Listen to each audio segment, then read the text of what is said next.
महाराज शंकर भगवान का श्रंभेश्वर महादेव का नाम लेकर 31 बेलपत्र जिस व्यक्ति को क्रोध आता है उस व्यक्ति का स्मरण कर कर आखा चावल मतलब सेगे चावल के साथ एक एक बेलपत्र 31 बेलपत्र कर कर शिव जी के शिवलिंग पर समर्पित करी जाती है मात्र दसवीं की तिथि के लिए। केवल दसवीं, चाहे उजाला की हो चाहे अंधेरे की। कौन से महादेव का नाम लेना है? श्रंभेश्वर महादेव, शिव जी का एक प्रयास करा करो। एक चुटकी हल्दी, कितनी? मात्र एक चुटकी हल्दी आंवले के वृक्ष के नीचे भगवान हरि हर महादेव के नाम से रखकर उस पर पूर्व मुख कर कर पूर्व की ओर मुख कर कर जल समर्पित करना प्रारंभ कर दीजिए। आप अगर प्रयास करेंगे शुक्रवार की शुक्रवार करें या नवमी की नवमी करें, अष्टमी की अष्टमी करें, प्रदोष की प्रदोष कर लें। स्कंद पुराण कहती है महाराज कि भगवान नारायण स्वयं इस जड़ के नीचे अपना विश्राम करते हैं। महाराज इस जड़ के शुक्रवार के दिन बेलपत्री के वृक्ष के नीचे बैठकर और बेलपत्री की ओर मुख कर घी का दिया लगाकर महामृत्युंजय मंत्र का स्मरण कर लेने पर धीरे धीरे धीरे धीरे धीरे धीरे वो रोग समाप्ति की ओर आता चले जाता है। महीने में एक बार पानी के लोटे में जल के पात्र में थोड़ा सा दूध डालकर 5 काली मिर्ची डालकर शंकर को समर्पित करते रहो तो जिंदगी में कभी घर के अंदर कोई बड़ी बीमारी प्रवेश नहीं कर सकती, कभी जिंदगी में नहीं आ। मान लो कर्जा बढ़ गया है 5 लाख 7 लाख 3 लाख 4 लाख 2 लाख, कोई भी थोड़ा सा भी कर्जा अगर मस्तक पर है, माथे पर है, तो शिव जी की श्यामली बारी नाम की जो कन्या है, बेटी है, उस बेटी का नाम लेकर लाल चंदन बीच वाली पत्ती पर लगाकर, लाल कलर का चंदन बीज वाली पत्ती पर लगाकर भगवान शंकर के ऊपर जहां भी तुम बैठे हो डंडी का मुख अपनी ओर करते हुए शिवलिंग पर समर्पित करो। उसी बेलपत्र को वापस उठा लें, एक रात्रि तक अपने घर पर रखें, दूसरे दिन प्रातः में पुनः उस बेलपत्र का विसर्जन करें। विसर्जन करते समय आपके ऊपर कितना कर्जा है, कितना कर्जा आपके ऊपर है, उसका स्मरण करते हुए शिव जी से विनय करते हुए और अपनी मेहनत को 4 गुना करो, अपने कार्य को बढ़ाओ। दुकान हो, नौकरी हो, सर्विस हो, बिजनेस हो या कोई भी कार्य कर रहे हो उसको लगनता से करना प्रारंभ करो। धीरे धीरे मेरा भोले बाबा आपका हाथ पकड़ेगा और कर्जे से मुक्त जरूर करेगा। महादेव को अगर एक शमी का पत्ता दशमी के दिन समर्पित कर दिया जाता है तो जिंदगी में कभी वैभव और धन की कमी नहीं आती। एक पात्र में जल और दूध ले लीजिए, शुक्रवार का दिन। तो कहोगे गुरुजी ये कथा कहां से निकाल के लाए हो? तो विष्णु पुराण में से आप उसको स्मरण कर सकते हो। काय में से? विष्णु पुराण में से। एक पात्र में देसी गाय का दूध, जल उसमें रखकर और आपके यहाँ अगर लड्डू गोपाल हो, यदि आपके घर में ठाकुर जी हो, लड्डू गोपाल हो, विष्णु जी का कोई स्वरूप हो, श्री हरि का कोई स्वरूप हो, तो उस पर शुक्रवार के दिन आप संध्या के समय पर दुर्वा डालकर उस दुर्वा से अगर लक्ष्मी जी के नामों का 108 बार उच्चारण कर कर घी का दिया लगाकर कैसर के चावल साथ में रखकर केवल उस जल का और दूध का मात्र छींटा देते हो तो उसके घर में कभी लक्ष्मी की कमी नहीं आ सकती, संपदा बढ़ती चली जाती है। 108 बार लक्ष्मी के नाम का मात्र उच्चारण कर लेने पर भगवान विष्णु के चरणारविंद पर, भगवान विष्णु के चरणों पर केवल उस दुर्वा का जल का दूध का सींचन कर देने से भी लक्ष्मी की वृद्धि होती, लक्ष्मी देती, दुर्वा बढ़ती है। और दुर्वा का एक बहुत सुंदर गुण है महाराज, बहुत सुंदर गुण है दुर्वा का। जहां पर उसके भीतर गांठ आती है ना, वहां से 2 रास्ते बना देती है। बोलो बनाती कि नहीं बनाती? कभी दुर्वा देखी होगी आपने? जहां गांठ आई वहां 2 रास्ते बनाएगी, फिर गांठ आई फिर 2 रास्ते बनाएगी, फिर गांठ आई फिर 2 रास्ते बनाएगी। दुर्वा का क्रम ऐसा है कि हम भगवान को दुर्वा क्यों देते हैं, उसका कारण यह है कि मान लो हे परमात्मा, हे शंभु, हे गणेश, हे प्रभु नारायण, अगर मान लो मेरा एक रास्ता चलते चलते गांठ पड़ जाए, एक रास्ता मेरा बंद हो जाए, तो वहां से मेरे दूसरे रास्ते खोल देना। इसलिए दुर्वा भगवान को समर्पित करी जाती है। दुर्वा को समर्पित करने का क्रम ही यही है कि मेरे मार्ग खुल जाए, मेरी राह खुल जाए, मेरा मार्ग चारों तरफ खुलता चले। दुर्वा नीचे की ओर चलते चलते मार्ग खोलती चली जाती है। अमृत है ये, इसलिए नष्ट नहीं होती। तोड़ के रख लेना, प्रैक्टिकल करके जरूर देखना, सीवर वाला महाराज कहीं झूठ तो नहीं बोल रही है। तोड़ कर रखो दुर्वा को, बोरी में भर कर रखो। 4 साल 6 महीने 8 महीने बाद सूख जाए, बेकार हो जाए, उसके बाद भी उसको खेत में, बगीचे में कहीं ले जाकर पटक देना, 8-15 दिन पानी देना, देखो फिर वापस वही हरी की हरी होना, वही कहीं ना कहीं से स्फुटित होते फिर आगे बढ़ना चालू कर देगी। उसका तत्व है अमृत, वो अमर है, मरती नहीं। पीपल देव का भी देव है महादेव, इसलिए नाम पड़ गया पिपलेश्वर महादेव। बड़ के वृक्ष का भी देव है महादेव, तो बटकेश्वर महादेव। ऐसा कौन सा देव है जो शंकर की शरणागति में नहीं है? ऐसा कौन देव, ऐसा कौन पशु, ऐसा कौन सा पक्षी, ऐसा कौन सा जानवर, ऐसा कौन सा जीव जो शंकर की शरणागति में नहीं है? के देवता नहीं वो पशुपति नाथ हैं, शंकर केवल मनुष्य के देवता नहीं वो विश्वनाथ हैं, शंकर केवल पक्षियों के देवता नहीं वो सर्वेश्वर नाथ हैं, शंकर भगवान जीव और जंतु के भी देवता हैं। शंकर भगवान एक बकरी एक बकरा का भी देव है, उसका नाम बर्करेश्वर महादेव है। आप और हम शिव को भूल जाते हैं, छोड़ देते हैं। जगत गुरु शंकराचार्य जी कहते हैं शंकर भगवान को पकड़ने वाला, शंकर भगवान को एक लोटा जल चढ़ाने वाला, जगत गुरु शंकराचार्य जी कहते हैं शंकर की भक्ति करने वाला, शिव को भजने वाला, अगर भूल से भी शंकर को छोड़ देता है, पर शंकर भगवान अपने भक्त को कभी नहीं छोड़ते अंतिम श्वास तक।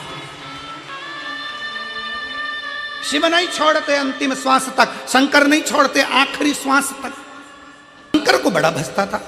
अब रवा भगत शिव को भजने वाला शंकर भगवान की पवित्र भूमि उज्जैनी में महाकाल बाबा का दर्शन करने जाता था। हर महीने का उसका नियम था कि बाबा महाकाल का दर्शन करने जाता। अब महाकाल का दर्शन करने जाता, कभी तो उसको डाकू लूट लेते, कभी उसका पूरा धन छुड़ा लेते। रवा भगत शिव जी का नाम लेते हुए महाकाल महाकाल जय श्री महाकाल, जय श्री महाकाल, जय श्री महाकाल बोलता बोलता चले जाता।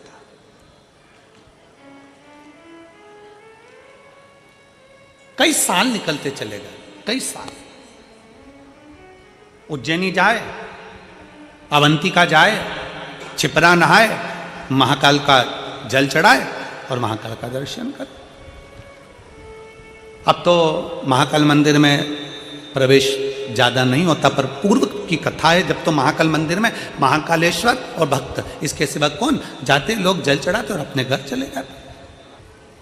अभी अभी छिपरा तो महाकाल मंदिर से दूर हो गई, पर छिपरा महारानी महाकाल मंदिर की दीवार और छिपरा महारानी का बहना एक साथ था, इतनी नजदीक से बहती थी। रवा भगत महाकाल बाबा को जल चढ़ाए, छिपरा जी का जल भरे और महाकाल राजा को चढ़ा दे और चल दे। कई साल निकल गए, कई साल। अब एक बार रवा भगत उज्जैनी नहीं पहुंचा, अवंतिका नहीं पहुंचा, अवंतिका नहीं पहुंचा। 1 महीना पूर्ण हो गया, अवंतिका नहीं आया। ध्यान, रवा भगत नहीं आया। 2 महीना हो गया, रवा भगत नहीं आया। 3 महीना हो गया, रवा भगत नहीं आया। अब तो भोलेनाथ को बेचैनी होने लगी और शंकर भगवान माता पार्वती से कहे, मां जगत जननी से,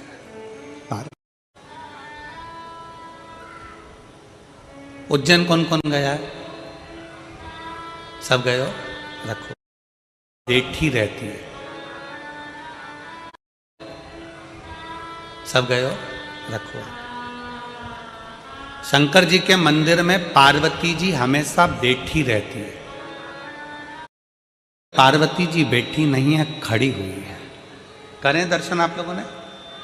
जम के तो बोलो, करें ना? पार्वती जी खड़ी।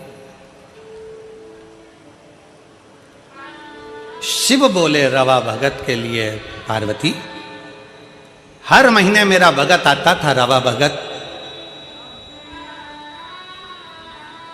आ नहीं रहा। लगता है कहीं डाकुओं ने उसको कुछ त्राड़ दे दिया हो। तुम जाओ देखो क्या। पार्वती जी दौड़कर रवा भगत के यहाँ पहुंची और रवा भगत के यहाँ एक बूढ़ी का रूप रखकर उन्होंने क्या देखा कि रवा भगत के यहाँ तो खाने के भी लाले पड़ रहा है, खाने के लाले। क्यों? रहा नहीं गया। हाथ जोड़कर माता पार्वती जी ने रवा भगत से कहा, भगत जी, ओ भगत जी, पूरे नगरी में कोई दयालु दयार नहीं है, पूरी नगरी में कोई दानी नहीं है, मुझे भूख लगी है, तुम्हारे यहाँ रख लोगे? मेरा कोई है नहीं, मुझ बूढ़ी को तुम कृपा कर दीजिए, अपने रख ली। रवा भगत ने कहा, माता जी आप मेरे यहाँ रहो, मना नहीं है, पर दिक्कत केवल इतनी सी है, मैं थोड़ा सा भी जोड़ कर रखता हूँ, डाकू आक्रमण करते हैं और मेरा पूरा गांव छोड़कर मेरे घर में आक्रमण कर कर मेरा खाने तक का अनाज ले जाते हैं। मेरी पत्नी भी भूखी, मैं भी भूखा, मेरे बच्चे भूखे, तुम क्या करोगे? क्या खाओगी तुम? क्या खाओगे? पार्वती जी ने कहा, मुझे यहां रहने दो, मुझे भी तो देखना है कि क्या हो रहा है। डाकुओं की टोली आई, रवा भगत के यहां से सब लेकर चले, अन्न का दाना नहीं। थोड़े दिन होता फिर डाकुओं की टोली आती, रवा भगत के यहां से फिर लेकर चले। पार्वती जी ने डाकुओं को देखा और पूछा कि भाई इनको कम से कम खाने का तो छोड़ कर जाओ, खाने का तो छोड़ो। डाकू चिल्लाकर बोले, ये वो भक्त है जो हर महीना महाकाल जाता है, ये वो भक्त है जो हर महीना महाकाल जाता है, हमें देखना है कि महाकाल कब आकर इसको खिलाता है, कब आकर इसको खिलाता है।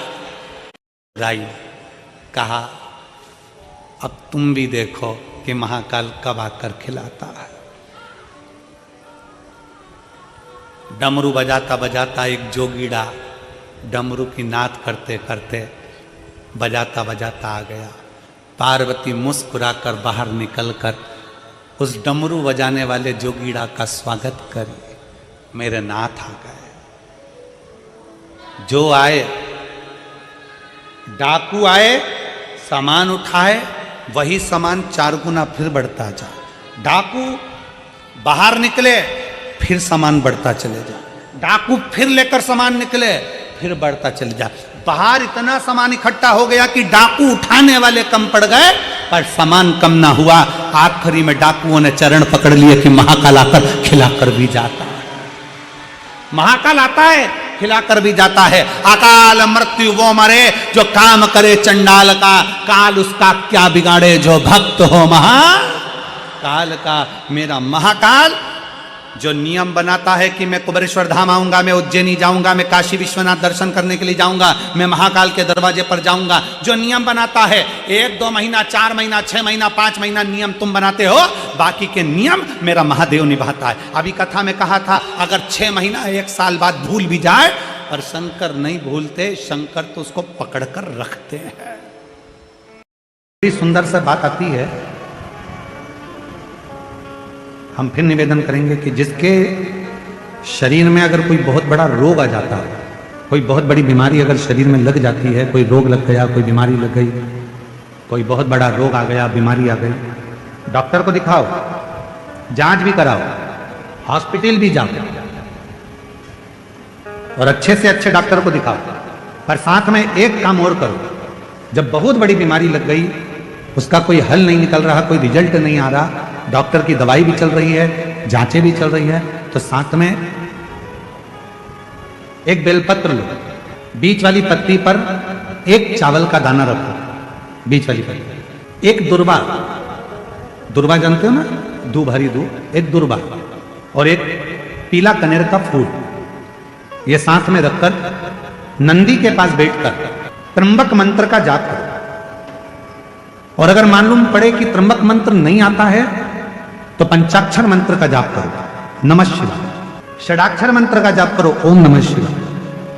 और वो भी नहीं ले सकते तो नंदी के पास बैठकर श्री शिवाय नमस्तुभ्यम बोलकर अपने मन का भाव कहकर, बाबा बहुत रोग से ग्रसित हूं, मेरे महाकाल राजा, मेरे बाबा केदारनाथ, मेरे बाबा अमरनाथ, हे मेरे बाबा कृष्णेश्वर नाथ, कृपा करो, रोग से मुक्त करो। बाबा से प्रार्थना कर कर जो चावल, बेलपत्र, दुर्वा, कनेर का पुष्प है वो शिव जी के ऊपर समर्पित कर दो।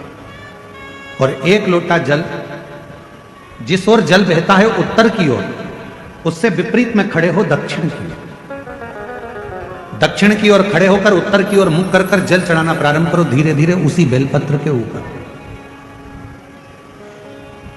जल पूरा चढ़ जाए, उसमें से दुर्वा, बेलपत्र औषधि के रूप में बाबा से मांग कर लाओ।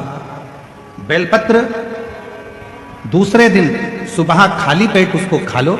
और दुर्वा प्रदोष काल में शाम के समय, जब प्रदोष काल आए उस समय पर उस दुर्वा को चबा चबा कर खा लो।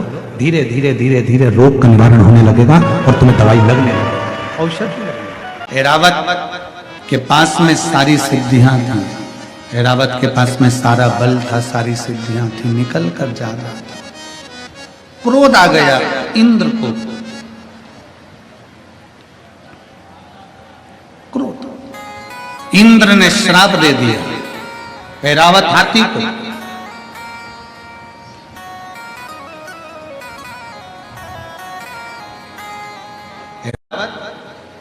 तेरे पास में जितना वैभव है, तेरे पास में जितनी सिद्धियां हैं, सारी सिद्धियां और वैभव तेरा समाप्त हो जाए, तू मृत्यु लोक में चला जा। मृत्यु लोक,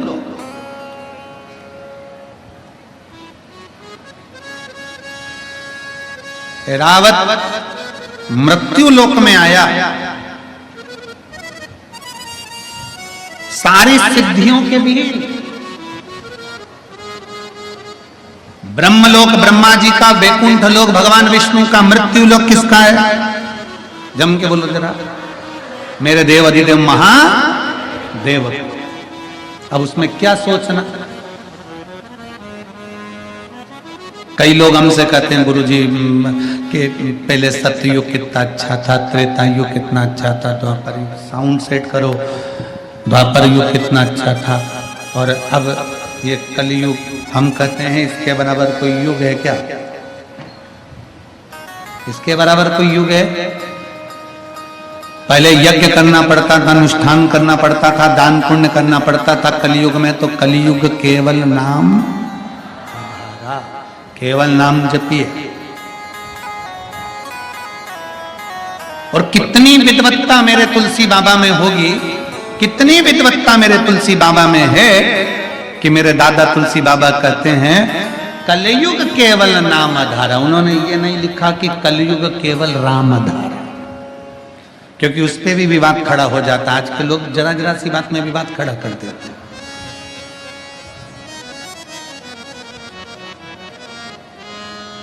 दुनिया में बहुत लोग हैं, कोई संतुष्टि है, कोई नहीं संतुष्ट है।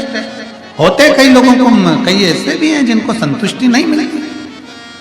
तुलसी बाबा ने अपनी सुंदर रामचरितमानस के अंतर्गत लिख दिया, कलयुग केवल, जम के बोलो जरा, कलयुग केवल नाम धारा।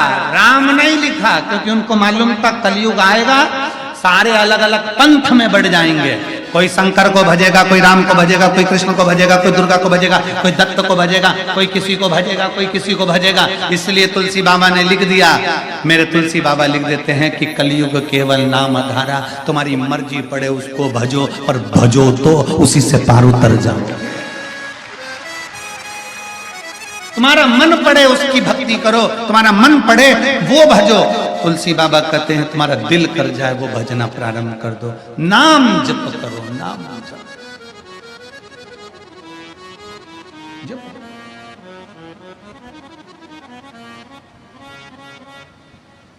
वृक्ष के नीचे महामृत्युंजय मंत्र का जाप जो शुक्रवार की शुक्रवार घी का दिया लगा कर करता है, उसके रोग बाबा देवाधिदेव महादेव समाप्त करते चले जाते हैं। ये संजीवनी मंत्र शुक्रवार के दिन भगवान शंकर को शुक्र को